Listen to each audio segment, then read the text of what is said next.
So what's going on, guys? My name is Lethal and welcome back to another episode of the Prison Architect series. This is episode number 6, and in the last episode, if you haven't not seen it, I would first of all recommend going and seeing it, and then if you did see it, what happened was we did end up getting fired from our prison, and because I didn't plan it out right, I didn't do anything properly, so we did end up getting fired. However, in this episode, we're going to restart our prison. So what's going to happen is I planned out the prison, kind of laid out everything, and in this video, I will kind of explain my plan or the plan for the prison. This is all pre-recorded. My mic, for some reason, I've accidentally left it muted, so this is all going to be just a commentary over the gameplay. Um, so let's just talk about the prison. So as you see on the screen right now, this is the layout of our prison. This is how big it's going to be. This is everything that we are going to need. The basics are here, and then there's also room to add stuff if need be. So the first thing I'm gonna highlight is the outer wall. Now, the last prison I used fences and I just built buildings and didn't have a wall. So this time around I wanted to add our wall so that the prisoners can't escape. It also means that we can keep everything we need in a confined area, and obviously it means space management kind of we have to worry about how much obviously space we're going to use and exactly how or what we're going to put in this space. So to start off with, we have a doorway. It's a 2x2 doorway, and then you have a doorway into a hallway. You can either go up and go into the main section of the prison, which is obviously where the prisoners and stuff is going to be, or you can go down and come into like the logistical side, on the business side of the prison, where this building that my cursor is in right now is going to be the big offices that we're going to be using for our management team. So that's going to include people like the accountant, the warden, the chief, and everybody else in between. That's going to be where all their offices are going to be based. As well as that, we're going to have a staff room, so all the staff, when they are on their breaks, are going to be able to use that staff room to rest up, get that energy back, and then obviously they can go back into the prison. To carry out their jobs.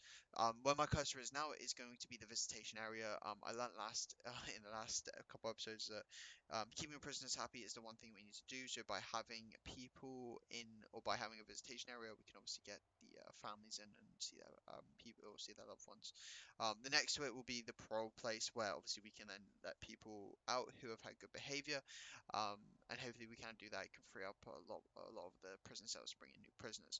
And then the other room that we have made is a hospital, so just in case there is any fights break out, we are very ready to have it. And then obviously we can treat the patients or treat the prisoners and get back out into the main population of the prison. As I said in the start of this little bit, there is a lot of room to add stuff in. We can use all of it to put whatever we need when the situation arises. That little room I just made is going to be our utility place where we can shove our water and electric, and obviously that will feed the rest of the prison. So moving on, we are now into the prisoner section. This includes a lot of stuff. So we start down off at the bottom. We are going to have our canteen and kitchen area. So the kitchen is the L-sided place, or where the L-sided wall is. In that area, we are going to, as I say, have the kitchen. I've made sure it backs onto the business side or the staff side of our prison, purely for the fact that then they can get their deliveries. We are going to also build a storage room, I think. The more I think about it, the more I think it's the best thing to do. So obviously they don't have as far as walk to do it, and obviously they can cook all the meals, and yeah. And then obviously the canteen area, we're going to have two. I'm thinking probably three tables, as well as a serving. Obviously all the essentials you need for a canteen. So that will be that. The building next to it is going to be a workshop. This is where our prisoners are going to go to do their jobs. It's going to earn us money. I think license plates are what they make. We can sell them back in, make some more money. Obviously, more money we can then improve the prison. As well as that, I've left that little space just above the canteen, just in case we do need to add a smaller workshop or anything else that can help generate some money.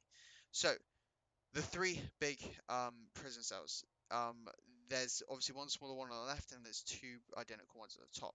This prison can house 64 prisoners, which works out very nicely. Obviously, a lot of money we can make off the amount of prisoners we can hold. So the one on the left, just above the workshop and the canteen, is our high prisoner um, or high risk prisoner cell. It only houses a small number of them purely for the fact that I don't want too many of them in. This means that we can station 2 guards in there. As well as that, there is a small shower bit at the top. I wanted to keep all the main things that the prisoners need to do inside their cells. So if they need to shower, they shower in there. They shower in their actual block. So they leave their cell, go into a bigger shower, and then obviously come back out. And then the top two are, one's going to be for minimum, and then one's going to be for medium. So I'm going to figure out how we can do that, and how best we can put people in their cells, so that we can obviously avoid fights and avoid as much conflict as possible. Just hopefully just make a well-run prison. Now, down below, or next to the high risk, is the 2 rooms which are identical in size. One's a common room, so obviously where all the prisoners can hang out, as well as just relax. And then the other one's going to be a chapel, so obviously a church, because I think that's going to help morale. So these 3 buildings with the building I've just built, so the first one that I've just built is going to be a solitary confinement. This is for any prisoner that decides to act up. We're then going to put them in solitary confinement. That's for starting fights, killing people, the basics. And then we've also got a yard as well as that, which will be at the very top. And then to the right of it is a holding cell, obviously where we're going to keep our prisoners before we then eventually move them into the main cell blocks. So I think I've covered everything. I don't know if I've managed to plan for every sort of room, but these are just the things that come to the top of my head. And as I say, we haven't got enough space, especially in the admin area, where we can add more and more stuff. Um, I'm gonna build a fence around the yard purely for the fact that I need to kind of keep all the prisoners contained, so we don't lose any. As well as that, we can then station guards out there, and I think we have left enough room so where people can kind of roam free. There was a point I wanted to make, but I've completely forgot what the point was. Yeah, I've completely lost. I can't remember. I had it in my brain and then it is just gone. But anyway, guys, I hope you have enjoyed this episode. And it has been not much gameplay, but next episode we will start making this absolute massive task. But anyway, guys, I hope you have a great day. Please like, comment, and subscribe. Leave any comments down below if you got any suggestions we can do with the prison. Check out my other series; they are in on the channel. Other than that, guys, have a great day. I'll catch you next time.